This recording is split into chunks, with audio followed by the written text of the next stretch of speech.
is Sierra. I'm the founder of Good Juju, and today I'm going to share 4 steps to source ethical, high quality crystals. I actually have professional experience in the field of product development and business development. So for me, finding and vetting suppliers wasn't as difficult and challenging as it can be for other people. Basically, no matter what industry you're in, the steps that you want to take to ensure that your supplier is trustworthy and has good quality product pretty much always the same. So today I'm going to share some tips and tricks for anyone who's curious about our crystal sourcing process. This video is going to be most helpful for 2 groups of people. The first group of people are our customers who often ask questions about how we source our crystals. And the second group of people are going to be other small business owners and entrepreneurs who are looking to start their own crystal business or have already started and just need some guidance in terms of how they should find their crystals. The first step is very basic. It is to get informed. Before you buy anything, before you talk to anyone, before you go to a gem show, before you go to a wholesale outlet, that wasn't the word I was looking for. I don't know if wholesale outlets exist. I meant to just say like a warehouse. Sometimes people can find in their vicinity there are dealers who sell in bulk and have warehouses that you can purchase from.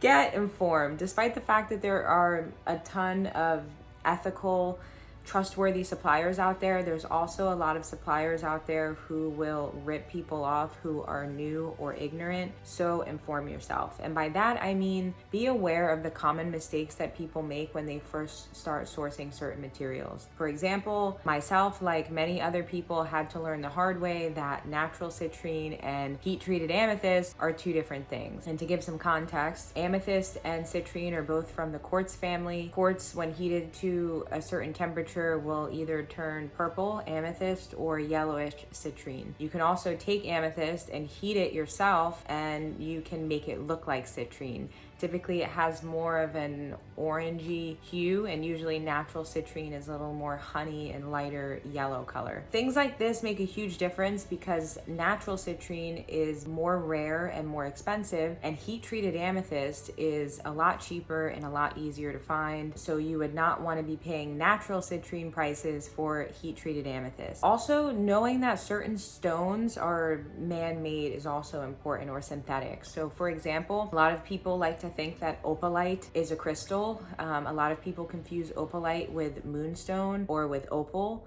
but it is neither. It is actually a synthetic man-made crystal. Some materials are synthetic, but they're marketed as natural stones. This happens a ton with turquoise, which a lot of the times is just dyed howlite or magnesite. This also happens a lot with malachite. I've seen a lot of stripy plastic beads being sold as malachite beads. Unfortunately, this also happens a lot with moldavite, which for some reason has been gaining a lot of popularity. I think a TikTok went viral recently and now suddenly everyone wants to buy moldavite, which is awesome.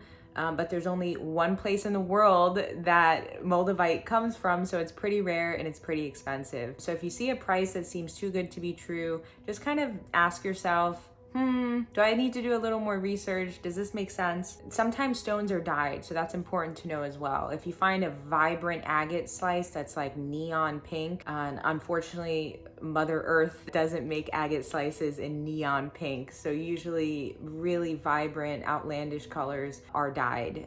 Also, aura crystals. Aura crystals are crystals that are treated with, they're usually sprayed with a layer of kind of like a mix of metals, usually gold, silver, platinum, titanium, and it gives them this really iridescent kind of sparkle. That is not natural. No crystal comes out of the ground as an aura crystal. That is a man-made treatment.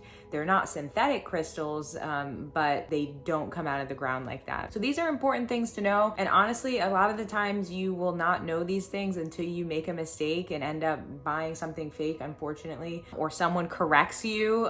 We don't want those things to happen. So just do your research before you buy something. So that was step number 1. Get informed. Step number 2 is finding and vetting suppliers. This isn't as hard as people make it sound. There are actually a ton of online directories that you can use to find international suppliers. I would just caution anyone whose first instinct is to get on Wish or Alibaba or Amazon and buy bulk from any of those platforms. There are definitely good quality materials and great quality sellers on those platforms, but sometimes you really have to sift through the BS to find the real deal. And if you're ready for the challenge, then go for it.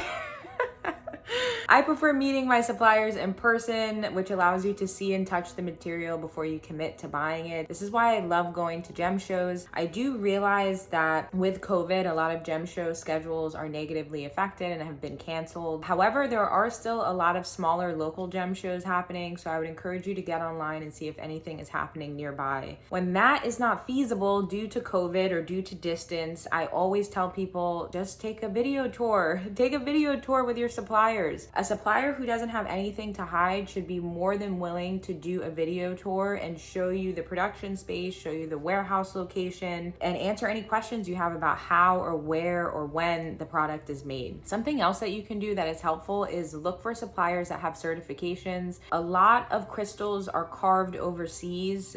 I'd say 3 out of 4 crystals that are carved are usually carved in Brazil, China, or India. If it's a reputable supplier that's been around for a while, they might have some certifications, and by that I mean a fair trade certification, an ISO certification. These are pretty much just industry standards that ensure ethical production. Basically, these are certifications where someone comes in and inspects the premises and makes sure that things are being produced ethically, that the facility is clean, and that the product is high quality. So if you can find a supplier that has certifications, major bonus. Suppliers in every industry outside of crystals usually have certifications. So these machines and the environments that they're using to make the crystals are very industrial. So it shouldn't be too hard to find someone who has gone through the process of certifying their facility. Step number 3. Establishing trust with suppliers. A huge part of establishing a trustworthy business partnership is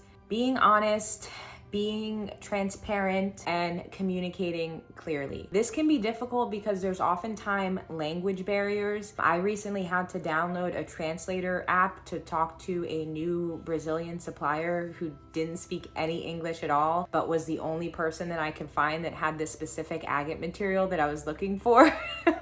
My Spanish is pretty elementary level, so I downloaded a translator app so I could see what they were saying and then translate what I was saying so we could communicate in their native language. Any good supplier should be able to tell you the material's country of origin. They should be able to thoroughly explain the production process. If they can't answer these basic questions, that is a red flag in itself. Know what you're looking for and stick to it. No shade, but oftentimes suppliers will try and upsell you and get you to buy more stuff or get you to buy new stuff, which can be really tempting but sometimes distracting. So stay focused on what you went to the supplier for in the first place. And before getting something new, something I like to do for my business is just poll my customers. You can do it on social media, you can send an email out and literally just ask people like, hey, is this something you want to see in the shop? And if so, are you willing to pay this price for it? This is really helpful because you can kind of avoid buying things that no one is interested in. I've made, I don't want to say it's a mistake, but in the past I've purchased things that I thought were so cool and then it ends up sitting in my inventory for 6 to 8 months because unfortunately I was the only person who thought it was cool. So polling your customers is always helpful. And also make it easy to communicate. Like I said, most suppliers are overseas and you're probably gonna have to use a third-party app to communicate with them. Sometimes that's WhatsApp, sometimes that's Facebook Messenger,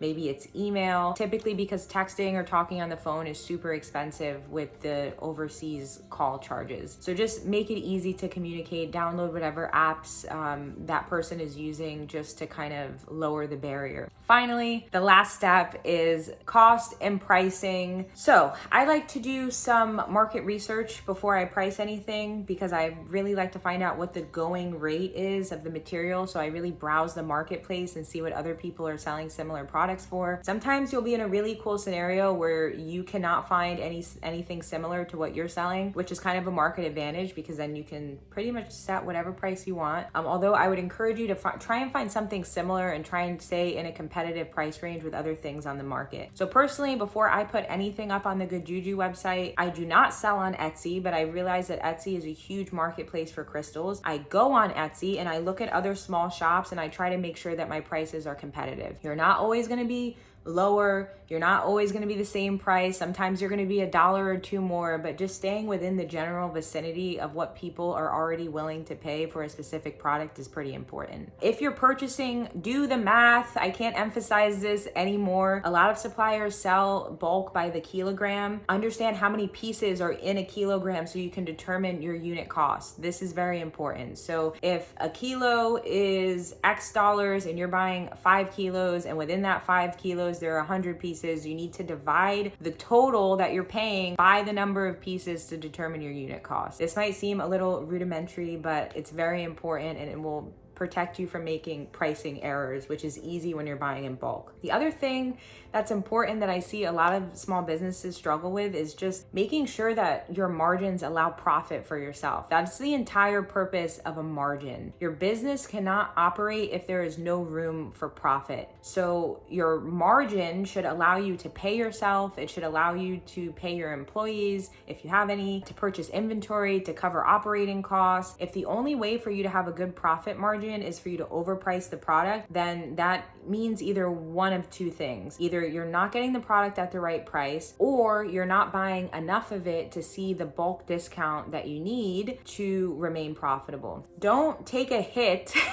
on what you're selling just because you want to be the cheapest person out there. As someone this is my 3rd business that I've created, I've tried that whole being the cheapest person out there thing, and I much more prefer to be competitive with other prices or even slightly higher sometimes. People will be willing to pay slightly more if they trust the quality and they trust the brand. And luckily, Good Juju is about 2.5 years old now, so I have a pretty steady, solid group of customers that has really come to know and trust the quality of the products that we provide. That was step number 4. This video was not intended for me to go down a list of suppliers and share all my supply resources. This is more so just laying the foundation.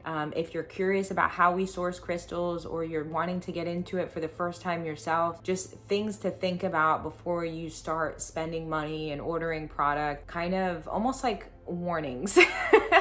Because like I said, as a business owner, I've learned a lot of things by making mistakes myself. So if I can help anyone not make the same mistake, that's what I want to do. I hope this video was helpful. If you have any questions related to sourcing crystals that I did not answer in this video, feel free to comment below and leave them in the comments, and I will try to answer them in my next video or just respond to your comment. Thank you so much. If you haven't already, please subscribe to our YouTube channel. I'm trying to get back into a rhythm of making YouTube videos. The next slide after this will have all of our social media, so please follow us on social media and have a lovely day.